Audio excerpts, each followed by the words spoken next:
भगवान श्री कृष्ण के 16,108 पटरानियां हैं, जिनमें से 8 विवाह अलग अलग हुए हैं और 16,100 विवाह एक साथ में हुए हैं। 8 पटरानियों के जो विवाह हुए हैं, जिनमें से रुक्मिणी पहली हैं, जामवंती, सत्यभामा इत्यादि जो पटरानियां हैं, उनका विवाह अलग अलग हुआ है। भगवान ने उनके साथ में 8 विवाह अलग अलग हुए और 16,100 विवाह जो हुए हैं मेरे प्रभु के, वो ऐसे हुए हैं। एक भौमासुर नाम का दैत्य था, उसको जब पता चला कि कृष्ण जो है 16,108 विवाह करेंगे, तो उन्होंने सोचा कि मैं उनसे ज्यादा विवाह करूंगा। अनेकों कन्याओं का अपहरण कर करके उनको बंदी गृह में रखा और बंदी गृह में रखकर सोच रहा है 16,108 से ऊपर हो जाएंगे तब विवाह करूंगा। 16,100 हो चुकी हैं। तो एक दिन देवर्षि नारद को यह संदेश मिला और देवर्षि नारद ने भगवान श्री कृष्ण से जाकर कहा, और जब सर्वेश्वर से यह संदेश उनको मिला तो सर्वेश्वर भगवान सत्यभामा को लेकर भौमासुर को मारने के लिए गए। भगवान ने भौमासुर को समाप्त किया और समाप्त करने के बाद उन कन्याओं से कहा, हे कन्याओं, हे देवियों, तुम अपने अपने ग्रह के लिए वापस चली जाओ, तुम जाओ। अब उन कन्याओं ने कृष्ण से पूछा, हे देव, हमको इतना बता दीजिए, हम कहां जाएं? कहां जाएं? अपने अपने घर जाओ जहां से आई, जिन्होंने इसने जहां से हरण किया वहीं जाओ। कन्याएं कहती हैं, हे देव, क्या हमें कोई स्वीकार करेगा? ये समाज, ये संसार, हमारे अपने घर के लोग, रिश्तेदार, कोई भी हमें स्वीकार करेगा?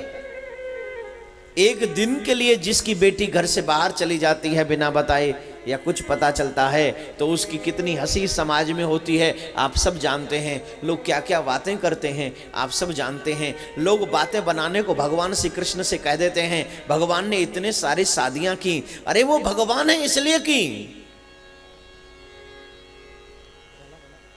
वो भगवान है इसलिए की। मेरे भाई, तू एक शादी करके कितना खुश है, जरा बता दे। शादी से पहले क्या हाल था, शादी के बाद क्या हाल है, जरा बताइए।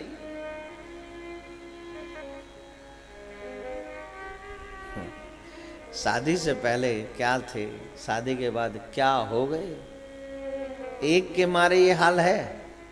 और भगवान की 16,108 थी। और गजब की बात, कभी भी उनके घर में लड़ाई नहीं होती थी, कभी नहीं। आप अपनी शादी के बाद साली से प्रेम से 2 बातें कर लो तो पत्नी कहती है, अच्छा करवाऊं क्या बात? सिर्फ बातें नहीं करने देती मुस्कुराकर। भगवान की तो 16,108 थी, फिर भी लड़ाई नहीं हुई। है ना गजब की बात, है ना भगवत्ता। क्योंकि भगवान को पाई वो सकता है जो अपने ईर्ष्या, लोभ, मोह, द्वेष को समाप्त कर चुका हो। जो अपना ईर्ष्या, लोभ, दोष, मोह इनको समाप्त नहीं कर सकता, वो भगवान को प्राप्त नहीं कर सकता। और भगवान ने स्वीकार कैसे किया? भगवान कोई पटरानियों की संख्या बढ़ाने में थोड़ी लगे थे। भगवान ने स्वीकार किसको किया, सोचिए ना।